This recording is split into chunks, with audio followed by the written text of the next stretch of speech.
Thank you so much for joining back at the Britt Mayer Show. I have an urgent interview today because tomorrow at the very last meeting, it's the final Board of Supervisors meeting of the year, there is a proposal that is set to most likely pass, and it's horrific, and people need to know about this. So I'm bringing Supervisor Jim Desmond on from San Diego County to discuss why this isn't just a San Diego or California threat, but this is actually a national security threat if passed. So Jim, thank you for joining us. I'm just going to open up for you to share what is going on. Okay, Britt. Well, thank you very much. I appreciate it. As most people know, state of California is already a sanctuary state, and by de facto, then San Diego County is a sanctuary county as well.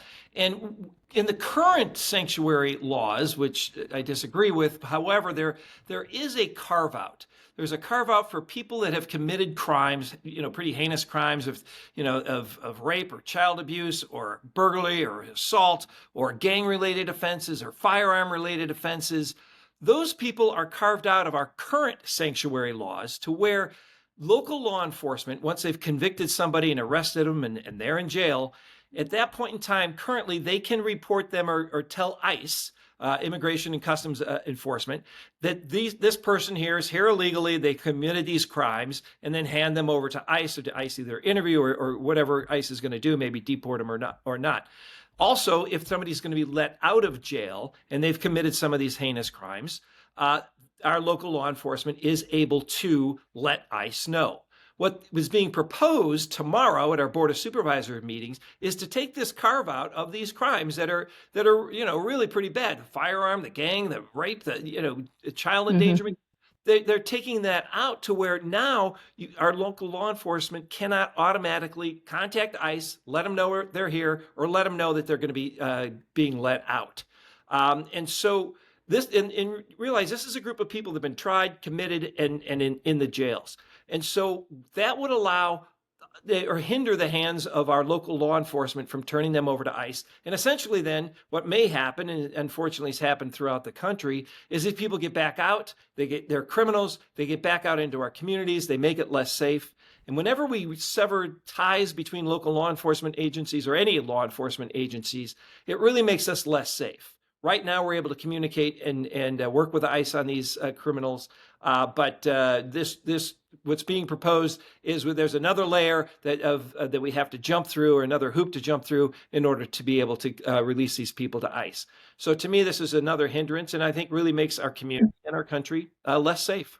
What is the motivation for trying to get this passed? I know Nora Vargas is the one, she's the chairwoman of San Diego. What does she say I actually tried looking her up on X to hear her position on this, and she's not on X anymore, so I can't find her commentary on this. So what is her reason for wanting to push this through in San Diego County? Well, and the reasoning in her agenda item that she's putting forward is so that it allows more people to report crimes. And so the people in some of these immigrant communities are less likely to commit a crime if they think they're going to be deported for doing that. Actually, there's a statute in the state of California that disallows that from ever happening. And quite frankly, what's being proposed is far, far from anybody reporting a crime. Like I said, these are for criminals that have already been tried, already been convicted, already in jail. And this it doesn't have anything to do with reporting of crime. So she's trying to enhance that reporting action, which has nothing to do with the people that are already in jail. And I think, deportation's a sticky topic here lately, but I think everyone agrees that people that are felons and have committed crimes with guns, rape, those types of things, they should be deported. But this would allow them to stay in San Diego County. And to me, this is just severing communication between law enforcement and making our community and countries less safe. Right. And interesting to note that this comes just weeks ahead of Tom Homan, Trump's plan to go in and mass deport, especially starting with those most violent.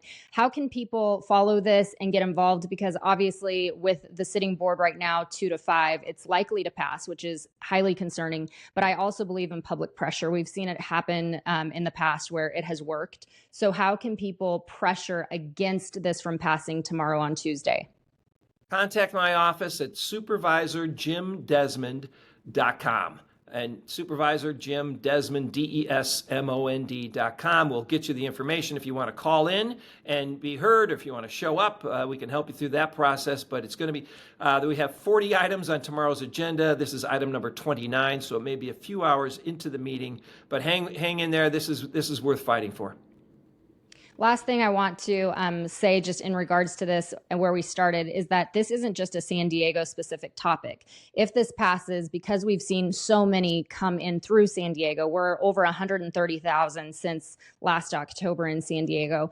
This is a sieve for illegal immigration here in San Diego. So if this passes and we create this super sanctuary for criminals in San Diego, then it spreads to California, and it doesn't stay in California. It's not contained. We know that this goes beyond California, which is what makes this proposal a national security threat and is so dire and such a reason for people to get loud now and to push back against this insanity. Jim Desmond, thank you so much for your work on this. And in the comment section below, I'll have links to how you can be a part of pushing back against this. Jim, thank you so much for joining. Britt, thanks for having me. I appreciate it.